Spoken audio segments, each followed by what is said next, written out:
Thus the cult of Vecna fell, as evildoers must. Its followers reduced to ash, its slaves reduced to dust. Our heroes mourned Alarion, who fell against the foe. In Moria he lies interred, there buried with his bow. The army marched for 30 days to reach the Empire's core. The gleaming city's marble towers inspired each soul to awe. They marched in triumph, cheered through streets by man and dwarf and elf, and were gifted wreaths of gold by Emperor Galahad himself. Fine artisans were then employed to sculpt the Grand in clay. The Imperial Hall of Heroes displays their statues to this day. And thus comes to an end the epic tale of the Grand, who vanquished vile Vecna's cult by the power of friendship's bonds.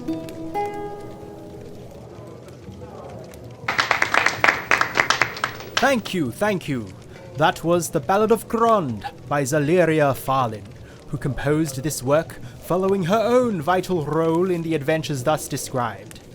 Zaleria would, of course, go on to open a prestigious musical college at the former home of the famous enchantress Quellion Wild, and I am proud to name her as my teacher in the bardic arts. That was the most interesting story, but I'm curious, whatever happened to that strange fellow Ares? Certainly, my lady. As you know, Ares Goldscale is heir to the legacy of a Rumwing and master of the pyrotechnic arts.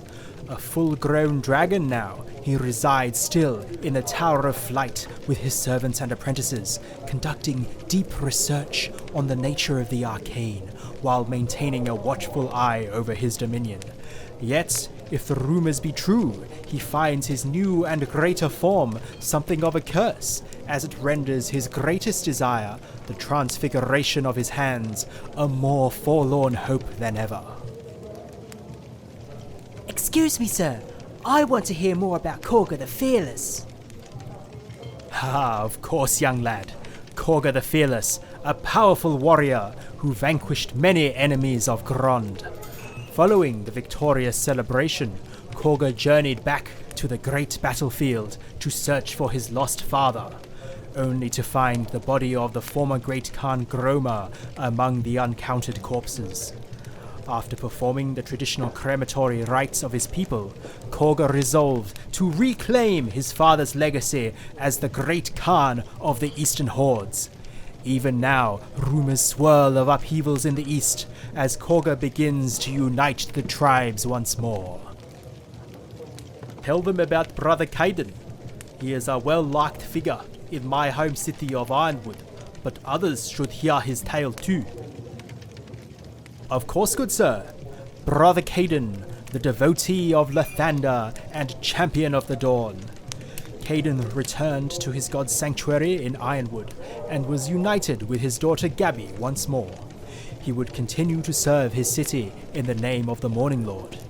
With the sanctuary's future secure thanks to the defeat of the Vecna cultists, Caden was also free to devote more time to fatherhood. And under his prudent and loving care, Gabby would throw off the shackles of her illness, maturing into a healthy young woman and honored sister of Lathander's order. And what about Baloo? I hope things went well for him and Bubbles. Ah yes, last but not least, Baloo Darkwaters and his faithful companion Bubbles.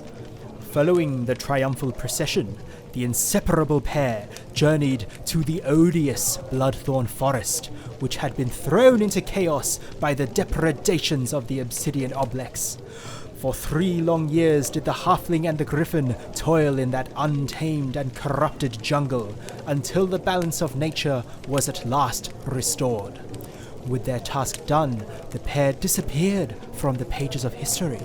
Some say they returned to Baloo's former hermitage, removed from society, while others speculate that their wanderings brought them to new and uncharted lands, untouched by neither orc, nor human, nor elven kind.